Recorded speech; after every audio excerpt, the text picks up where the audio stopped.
Imagínate de pie ante tu pueblo después de una paliza pública, apenas capaz de mantenerte erguida. Ya sabes que esto no es el final del castigo. Por un instante, crees que aquí termina tu vida. Te equivocas. Los soldados romanos ya están pasando a tu lado. No están allí para calmar a la multitud. No están allí para arrestar a nadie. Avanzan directamente hacia tus hijas, mientras tú sigues expuesta frente a todos. Hubo un tiempo en que fuiste reina. Hubo un tiempo en que fuiste aliada. Obedeciste las normas romanas. Nada de eso tiene ya ningún peso. No hay audiencia. No hay acusación. Lo que está ocurriendo se desarrolla abiertamente, a plena vista de la multitud. El silencio se extiende entre quienes observan. No por incertidumbre, sino por comprensión. Saben exactamente lo que viene a continuación. Este es el momento en que Roma esperaba que cedieras. Este es el punto en el que una madre debía derrumbarse. Esto no es una leyenda. Esto es historia. Los escritores romanos lo describieron en los términos más breves posibles, porque incluso para Roma, los acontecimientos que siguieron eran difíciles de expresar con palabras. Al caer la noche, Roma creía que Britania había sido aplastada. En cambio, se encendió una rebelión que destruyó ciudades romanas y estuvo a punto de expulsar al imperio de la isla por completo. Esa revuelta llega después. Antes de que Britania ardiera, Roma ya había dominado la forma de tratar a las reinas conquistadas. Aquí es donde ese patrón comienza de verdad. Si los rincones más oscuros de la historia te atraen, suscríbete a Grim History, deja un me gusta, y cuando el momento te resulte más inquietante, dime desde dónde estás mirando. Ahora, continuemos. Estás siendo conducida por las calles de Roma. Los guardias caminan muy cerca a ambos lados, marcando tu paso, obligándote a avanzar, mientras tus brazos se tensan bajo un fuerte tirón. Tienes prohibido apresurarte. Tienes prohibido detenerte. Alrededor de tus muñecas hay una cadena, fría contra la piel e inconfundiblemente dorada. Brilla a medida que avanzas, atrayendo todas las miradas de la multitud con cada paso. No está hecha para impedir la huida. Existe para asegurarse de que todas las miradas permanezcan fijas en ti. El peso tira de tus hombros mucho antes de que tus piernas empiecen a doler, y la intención se vuelve clara. No te están reteniendo, te están exhibiendo. Oyes a la multitud antes de verla. Miles de voces se funden en una sola. Burlas, vítores, expectación. Este no es el sonido que acompaña a una ejecución. Están ansiosos. En ese momento el miedo se apodera de ti de verdad. Cuando Roma quiere que sus enemigos desaparezcan, los mata con rapidez. Cuando Roma deja vivir a alguien, es porque su cuerpo aún cumple una función. Bajas la mirada, no por rendición, sino porque el final ya ha sido decidido. Simplemente aún no te han dicho cuál es. La incertidumbre en sí misma forma parte del castigo. Entonces, la perspectiva cambia. Esta historia no es solo tuya. Le ocurrió a la reina Zenobia de Palmira.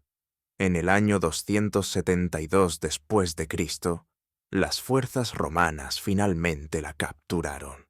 Durante años, Zenobia había hecho lo que ningún gobernante oriental se atrevía a intentar. Desafió abiertamente a Roma. Construyó un imperio que se extendía desde Egipto, a través de Siria, y profundamente dentro de Anatolia. Gobernó con su propia autoridad, acuñó su propia moneda, dirigió ejércitos y obligó a Roma a reconocerla como algo más que una cliente temporal. Cuando el emperador Aureliano marchó hacia el este, negociar nunca fue su objetivo. Pretendía borrar su poder por completo. Zenobia comprendía la guerra romana. Ya había presenciado triunfos. Conocía el destino que aguardaba a los gobernantes derrotados. Cuando su último ejército se derrumbó cerca de Antioquía y su último intento de huir hacia Persia fracasó, no esperaba clemencia, esperaba la muerte. En lugar de eso, los soldados romanos la rodearon sin alzar las espadas. Solo eso ya resultaba aterrador. Roma perdonaba a sus enemigos únicamente cuando había algo que ganar. Zenobia era valiosa, no como reina, no como mujer, sino como mensaje. Aureliano había destruido un imperio rebelde. Ahora Roma necesitaba presenciarlo. Zenobia fue puesta bajo custodia, pero jamás se le ofreció comodidad alguna. Los días se convirtieron en semanas. Fue trasladada constantemente entre guardias y salas de detención, vigilada de cerca, mantenida en aislamiento. No se anunció ningún veredicto. No se leyeron cargos en voz alta. Según la ley romana, una vez que su ejército cayó, Zenobia dejó de existir como persona jurídica. La derrota no era un castigo, era una conversión. El Aes Gentium, la llamada Ley de las Naciones de Roma, declaraba que los cautivos de guerra se convertían en propiedad. Las personas libres pasaban a ser posesiones en el momento en que se reconocía la derrota. Los títulos se desvanecían. Las coronas perdían todo significado. Una reina pasaba a tener el mismo estatus legal que el soldado más humilde capturado con vida. Y Roma no ofrecía ninguna explicación sobre lo que la aguardaba. Durante el cautiverio, Zenobia debió de oír susurros.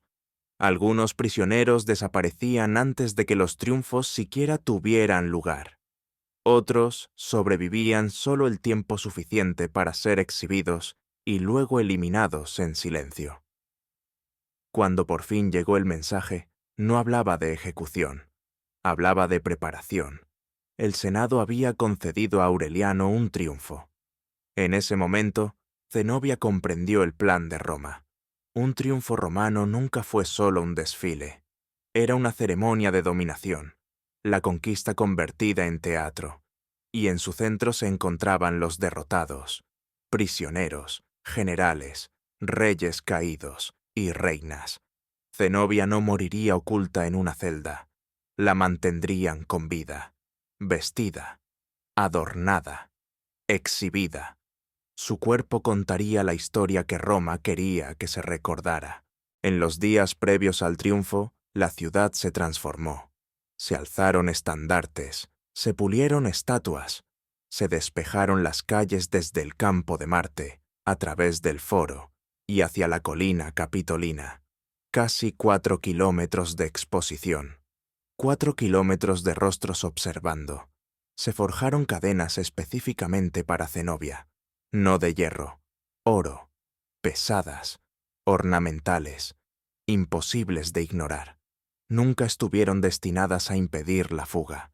Roma comprendía que ella no intentaría escapar. Su propósito era distinto: convertir la riqueza que una vez gobernó en una herramienta de vergüenza pública. A medida que se acercaba el día, la ciudad se agitaba con anticipación. La gente especulaba abiertamente. ¿Ordenaría Aureliano su muerte al final del recorrido? ¿La apartarían a mitad del camino? ¿Desaparecería bajo el Capitolio, en la prisión tallada profundamente en la piedra debajo? Nadie podía decirlo. Algunos cautivos sobrevivían a la procesión. Otros eran retirados en silencio antes de la subida final. Esa incertidumbre pesaba más que las propias cadenas. Zenobia, según escritores posteriores, se mantenía con control. No suplicaba, no se derrumbaba, no gritaba. Esa compostura desconcertaba a los romanos. Roma esperaba que las reinas caídas se rompieran. La supervivencia de Zenobia nunca estaba asegurada. Estaba bajo revisión. Su destino no dependía de la justicia, sino del valor. Y no fue la primera mujer en descubrir esta verdad. A lo largo del imperio, Roma había perfeccionado desde hacía tiempo lo que ocurría cuando las reinas creían que la ley, el rango o la lealtad las protegerían. Su destino no estaba escrito en estatutos, estaba escrito en la carne, y en lo que siguió, la humillación no produciría obediencia, produciría destrucción. Zenobia aún no había caminado por las calles de Roma. Antes de que la ciudad la viera, Roma la remodelaba.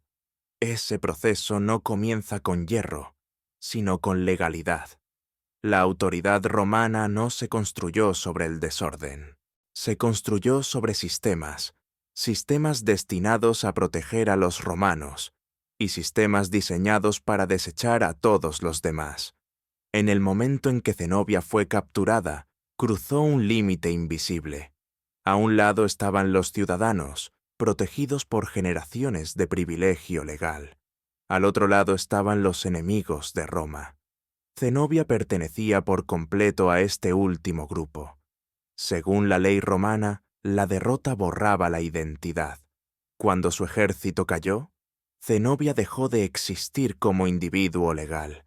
Ya no era gobernante, ya no era aliada, ya no era alguien a quien la ley defendiera. Esa distinción importaba. Un ciudadano romano no podía ser golpeado sin juicio. Atar a alguien sin debido proceso causaba escándalo. Ejecutarlo sin apelación arriesgaba disturbios. Los cuerpos romanos estaban protegidos porque el poder de Roma dependía de que los ciudadanos creyeran que el Estado los protegía. El cuerpo de Zenobia no calificaba. No era romana. No tenía ciudadanía. Ya no era, en términos legales, una reina. Los funcionarios romanos sabían exactamente lo que eso permitía.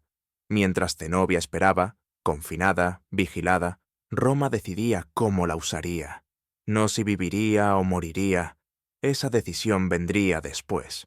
Lo importante era cómo sería convertida en advertencia. Los gobernantes capturados a menudo eran mantenidos en incertidumbre deliberada antes de los triunfos. No eran maltratados, no eran consolados. Simplemente se les negaban respuestas. Se los trasladaba entre espacios de detención. Los guardias rotaban. El sueño se interrumpía. La comida era limitada. Nada lo suficientemente extremo como para provocar indignación. Solo lo suficiente para erosionar la certeza. ¿Habría ejecución? ¿Rescate? ¿Exhibición pública? ¿Retiro silencioso? Nadie se lo decía.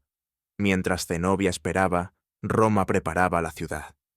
Se difundían rumores a propósito. La gente susurraba sobre su desafío, su ambición, su orgullo. Roma quería que la multitud estuviera lista antes de que apareciera. Cuando finalmente entrara en escena, el público ya sabría cómo reaccionar. Una vez concedido, un triunfo no podía evitarse. Un triunfo romano nunca era automático. Requería la aprobación del Senado, una señal de que la humillación del enemigo servía al Estado. La ruta estaba fijada, pero nada de ella era neutral. Cada detalle moldeaba la memoria. Los músicos marchaban primero, llenando las calles de ruido. Paneles pintados mostraban ciudades en llamas y enemigos huyendo. Animales exóticos eran arrastrados por la multitud, prueba de que tierras lejanas habían sido conquistadas y sometidas. Solo entonces llegaban los cautivos. Eran la evidencia. Seguían soldados encadenados, cuya resistencia ya había sido borrada. Al frente caminaban los gobernantes, reyes, príncipes, reinas. Sus vestimentas a menudo permanecían intactas. Roma no quería borrar su poder anterior. Quería mostrar lo que la conquista hacía con él. Zenobia no perdería su identidad. Sería obligada a llevarla. 4 kilómetros son una larga distancia cuando se está exhausta, atada y expuesta. La procesión avanzaba lentamente, haciendo pausas frecuentes para que la multitud pudiera mirar. Los espectadores se inclinaban desde los balcones. Los niños eran alzados sobre los hombros. Los vendedores ofrecían comida mientras la gente reía y señalaba. Esto no era odio, era placer. Para los romanos, los triunfos eran espectáculo. prueba de expansión, prueba de que las amenazas podían ser destruidas. Para los cautivos, cada paso significaba exposición. No había lugar para esconder el miedo, ninguna forma de evitar las miradas. Cada tropiezo era visto, cada duda juzgada, y en cualquier momento la ruta podía cambiar. No todos los cautivos terminaban la procesión. Algunos gobernantes eran retirados antes del ascenso final a la colina capitolina. A medida que la marcha continuaba hacia el templo de Júpiter, los guardias conducían a los condenados por pasajes asegurados, por calles laterales bajo la colina, hacia la prisión mamertina. Arriba, la música sonaba, se elevaban vítores, se hacían sacrificios. Roma celebraba. Abajo, la muerte esperaba. Cada cautivo sabía que esa posibilidad existía. Zenobia caminaba consciente de ello. Y sabía algo más. Roma había hecho cosas peores a mujeres que dependían de la contención. En las provincias, las mujeres derrotadas a menudo eran tratadas como botín de guerra. Esto no fue un accidente, era lo esperado. En una cultura forjada por la conquista, las familias caídas siempre eran herramientas, instrumentos de control. La demora no significaba protección, significaba espera. El rango real de Zenobia la protegió brevemente, solo porque Roma aún veía valor en su forma intacta. Otros no tuvieron tanta suerte. A lo largo del imperio, en el momento en que caían los guardianes masculinos, las mujeres nobles se convertían en palancas de presión. Sus cuerpos transmitían mensajes más fuertes que los ejércitos. Nada de lo que ella había valorado alguna vez estaba garantizado como seguro. La supervivencia de Zenobia dependía por completo de cuán efectiva fuera su humillación pública. Si se quebraba, suplicaba o caía, la muerte seguiría. Los gobernantes derrotados que se derrumbaban ya no podían servir como advertencia. Aquellos que resistían, los que mantenían la compostura, podían sobrevivir, no como ellos mismos, sino como ejemplos de precaución. Aureliano entendía perfectamente esta lógica. No era conocido por su bondad, solo por el orden. El destino de Zenobia reflejaba las prioridades romanas, no la misericordia. A medida que se acercaba el día del triunfo, la ciudad esperaba. Ella también. Su imperio desaparecido, sus ejércitos derrotados, su autoridad borrada, lo que quedaba era su cuerpo, y Roma decidiría cómo se usaría, oculto bajo el Capitolio, o paseado por las calles como prueba de que la rebelión terminaba allí. Lejos de la ciudad, otra reina pronto aprendería la misma lección. Creía en la ley romana. Roma demostraría por qué esa confianza era peligrosa. Zenobia entra en Roma. El sonido golpea primero. No un aplauso, no un rugido, sino una ola rodante de risas, gritos y curiosidad agudizada en anticipación. Esta no es una multitud que busca justicia. Es una multitud ávida de espectáculo. Ella está adornada. Joyería reluce en su cuello y muñecas.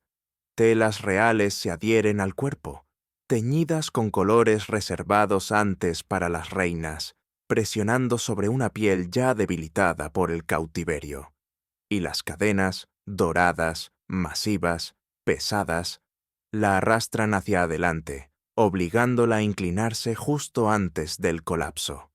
Los guardias a su lado no la contienen, la ayudan a soportar el peso. Roma ha convertido su antigua riqueza en una carga. La multitud lo nota al instante. Se señalan dedos, murmullos recorren la calle. Se ríen. Esto es lo que les ocurre a las reinas. Zenobia no grita. Eso los desconcierta. Camina despacio, deliberadamente, cada paso controlado, cada movimiento medido, cada respiración calculada. No se inclina, no suplica, mira hacia adelante. Su compostura es peligrosa. La humillación está destinada a destruir. Pero cuando falla, Roma se adapta. Los músicos tocan. El incienso flota por las calles. La ciudad se presenta como el centro del mundo. El cuerpo de Zenobia se convierte en el umbral entre la autoridad romana y la resistencia recordada. Aureliano observa, no con piedad, sino con cálculo. Acabar con su vida sería fácil, eficiente, final. Pero Roma no siempre busca finales. A veces quiere recordatorios. Una reina viva, sometida pero respirando, cuenta una historia más larga que la muerte. Lo que parece misericordia no es bondad, es estrategia. Se le concede una villa cerca de Roma, puesta bajo supervisión, sus hijas casadas con familias nobles. En el papel, sobrevive. En realidad, está neutralizada. Cada aparición refuerza la supremacía de Roma. Cada vistazo recuerda al mundo que incluso la mujer más poderosa del Este ahora depende de la tolerancia romana. Zenobia se convierte en una advertencia ambulante. Pero no todas las reinas se someten en silencio. Muy lejos, en la fría Britania, otra mujer observa cómo la ley romana fracasa ante sus ojos. Su nombre es Boudica. Aún no es enemiga de Roma. Es la esposa de Prasutagus, rey de los Icenos, permitida a gobernar mientras él obedeciera, pagara tributo, mantuviera la paz y confiara en las promesas romanas. Cuando él muere alrededor del año 60 después de Cristo, intenta proteger a su familia mediante el único medio legal disponible, un testamento que divide su reino, la mitad a Nerón, la otra mitad a sus hijas. Un compromiso. Fatal. Roma lo ignora. Se confiscan tierras, propiedades, familias nobles son desposeídas. Sin negociación. Boudica protesta. No levanta ejércitos. No declara rebelión. Apela a la ley, al acuerdo que la propia Roma había aprobado. Es entonces cuando Roma aclara el significado de la ley para las mujeres fuera de la ciudadanía. Boudica es apresada, en público, es azotada. El castigo no es solo dolor, es una declaración. Los ciudadanos romanos estaban protegidos de tal trato. Incluso las élites aliadas rara vez sufrían semejante indignidad. Golpear a una reina es instrucción. Roma no ha terminado. Sus hijas, jóvenes y desprotegidas, son tomadas. Tácito da pocos detalles. Los historiadores antiguos rara vez lo hacían, pero el mensaje es claro. Son violadas delante de ella. Esta es humillación deliberada, no violencia aleatoria. Roma conoce el poder de conquistar el cuerpo de un gobernante y la devastación de sus hijos, especialmente ante la vista de su pueblo. Los icenos debían entender. La rebeldía no solo termina en muerte, puede terminar en la destrucción de la familia. Roma cree que esto acabará con la amenaza. No lo hace. Algo en Boudica se endurece. No es silenciada. No se rompe. Se transforma. Cuando Boudica volvió a hablar, no fue ante magistrados romanos. Fue ante su propio pueblo. Tácito conserva un fragmento de lo que dijo. Él la registra no como una reina suplicando por su gobierno, sino como una mujer exigiendo venganza. Habló de su cuerpo, de sus hijas y de los crímenes cometidos por Roma. Eso importaba. Los reyes podían ser aplastados, pero la ira nacida de la pérdida no podía. Boudica levantó un ejército, no entrenado, no disciplinado, pero impulsado por la furia. Roma no estaba preparada. Camulodunum ardió primero, seguido por Londinium, luego Verulamium. Ciudades enteras fueron destruidas. Decenas de miles murieron. La autoridad romana flaqueó en toda la provincia. Por un instante fugaz, el imperio vaciló. La humillación, mal calculada, tuvo un costo. Roma respondió eventualmente como siempre, con orden, con formaciones, con acero. Las fuerzas de Boudica fueron derrotadas en una batalla cuyo sitio la historia no ha preservado.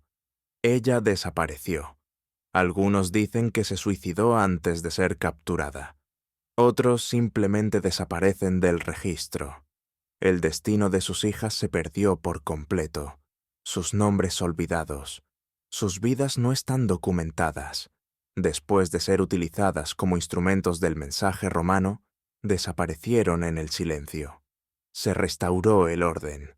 Britania permaneció bajo Roma. La rebelión se convirtió en una lección, no de crueldad, sino de control. Los triunfos continuaron en Roma. Algunas reinas vivieron como recordatorios, otras fueron enterradas bajo la ciudad. Algunas historias sobrevivieron, otras fueron borradas. El patrón era claro. Cuando la humillación tenía éxito, Roma preservaba al cautivo. Cuando fracasaba, Roma borraba todo lo relacionado con él. Bajo el mármol, bajo la música y la celebración, un último lugar esperaba a quienes ya no eran útiles. Un lugar donde los triunfos terminaban. Mientras las multitudes vitoreaban a los generales que ascendían al Capitolio para agradecer a Júpiter, otra historia se desarrollaba cerca. Tallada directamente en la roca bajo la colina, se encontraba la prisión mamertina, el Tullianum. No se anunciaba a sí misma, sin estandartes, sin inscripciones, sin celebración, solo piedra. Dentro era mucho peor. Existían dos cámaras. La sala superior retenía a los prisioneros brevemente. La cámara inferior, el verdadero final, solo podía alcanzarse a través de un agujero en el suelo. Los prisioneros eran bajados o arrojados hacia abajo. Una vez dentro, no había luz, ni aire fresco, ni escape. Esto no estaba destinado a retener. Estaba destinado a acabar con vidas. La muerte no siempre llegaba de inmediato. Algunos eran estrangulados, otros asfixiados. Algunos eran dejados morir de hambre, sus voces desvaneciéndose mientras la celebración continuaba arriba. La separación era deliberada. Roma no quería que la sangre manchara sus triunfos. Quería la victoria ininterrumpida, limpia. La ejecución ocurría fuera de la vista, mientras las celebraciones continuaban. Vercingetorix aprendió esto lentamente. El líder galo que unió a las tribus contra Julio César no fue ejecutado inmediatamente tras Alesia en el año 52 a.C. Pasó 6 años en confinamiento, 6 años de espera, 6 años de saber que su vida estaba pausada, no perdonada. Durante el triunfo de César en el año 46 a.C., Vercingetorix fue paseado por Roma, despojado de poder, reducido a un símbolo viviente. Después, desapareció. Jugurta de Numidia sufrió un destino similar. Tras el triunfo de Mario, fue bajado al Tullianum. Los relatos antiguos sugieren que enloqueció de miedo, muriendo de hambre durante 6 días en la oscuridad, sin ser escuchado por la ciudad arriba.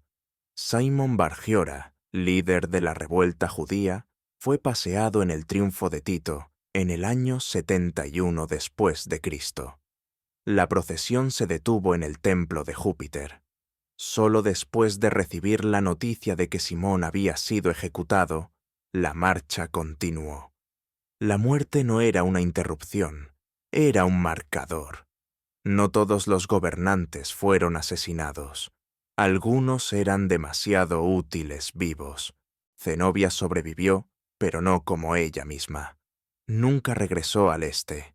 Nunca recuperó su poder. No eligió su destino. Vivió bajo supervisión romana, absorbida en la sociedad que había destruido su autoridad.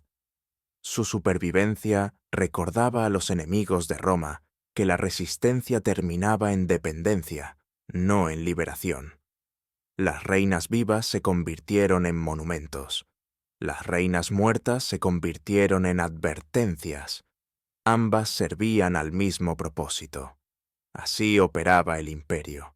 La conquista romana dependía no solo de los ejércitos, sino de la memoria, de imágenes que se perpetuaban mucho después de que las batallas terminaran. Reinas encadenadas, hijas violadas, reyes desapareciendo bajo la piedra. El miedo se propagaba más rápido que las legiones. Las protecciones legales se aplicaban solo dentro de Roma. Más allá de ellas, la dignidad era condicional. La humanidad era negociable. La derrota borraba todo. Lo que queda son fragmentos.